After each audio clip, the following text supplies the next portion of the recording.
सुनाई जाती थी और तुम उल्टे पांव फिर जाते थे। उनसे सरकशी करते, गोया एक किस्सा गो को छोड़कर चले जाते थे। क्या इन्होंने इस कलाम में गौर नहीं किया, या इनके पास कोई ऐसी चीज आई है जो इनके अगले बाप दादों के पास नहीं आई थी, या ये अपने पैगंबर को जानते पहचानते नहीं, इस वजह से इनको नहीं मानते? क्या ये कहते हैं कि इसे जुनून है?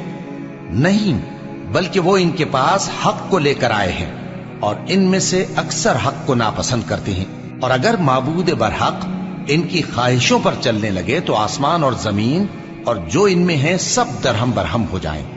बल्कि हमने इनके पास इनकी नसीहत की किताब पहुंचा दी है और ये अपनी किताब नसीहत से मुंह फेर रहे हैं। क्या तुम इनसे तबलीग के सिले में कुछ माल मांगते हो?